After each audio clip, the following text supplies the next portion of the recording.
Now, in the last 6 years, a Pan-African technology platform has connected more than 3,000 African tech startups to the global innovation and entrepreneurs hip ecosystem. It's called Demo Africa, and this year's event took place in Casablanca, Morocco. VOA's Jackson Mvunganyi was there and joins us in the studio to tell us more. Jackson, welcome back to Africa 54. Thank you very much, Esther. Glad to be here.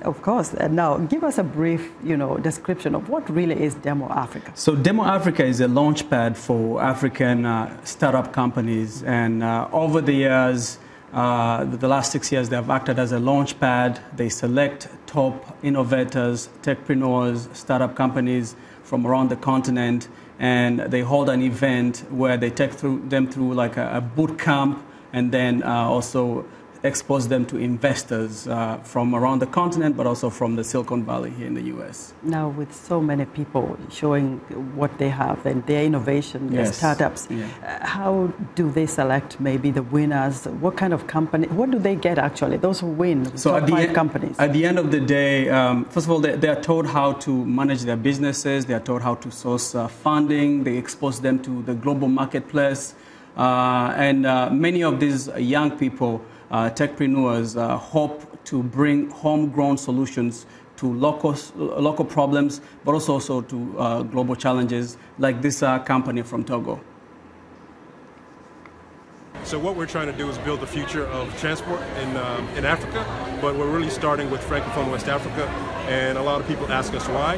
And then just in brief, the real answer is that if you go south in Southern Africa, if you go in Eastern Africa, you go to Northern Africa, you run into players like Uber, you run into players like Taxify, Careem, and other players.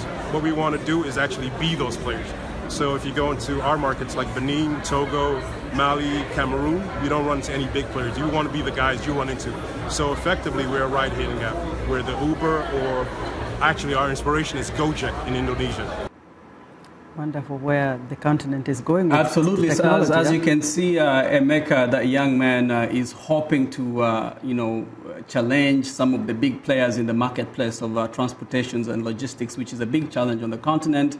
He's taking on Uber and other companies that have been working on the continent, and Uber is kind of big in Africa right now. And Emeka is bringing this homegrown solution where he has bikes, motorcycles, people who want to ride for Gozem, and him and many others were the kind of companies that you'll find at Demo Africa. I'm wondering why did they choose Morocco as the event holder? Does it have a lot of tech hubs in absolutely, especially in Casablanca? Morocco has 25 tech hubs and accelerators right now. It's one of the regional innovation hubs, considered a regional innovation hub. Most of the startups, I think in the last couple of years, have raised over $4 million.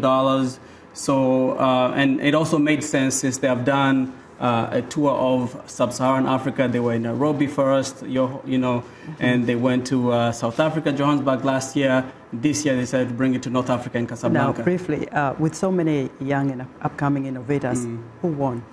So they chose 5 of them, and the top one was a young lady, Khadija, who intends to build an electronic car for people with physical challenges. Wow. Wonderful. And at the end of the day, they will be taken to Silicon Valley, where they will tour and be exposed to the global ecosystem, entrepreneur ecosystem, and meet investors, potential investors in their company. I think they will have a Silicon Valley right back in Africa, absolutely. Right? Jackson, thank you so much. You're welcome. VOA's reporter Jackson Mvunganyi.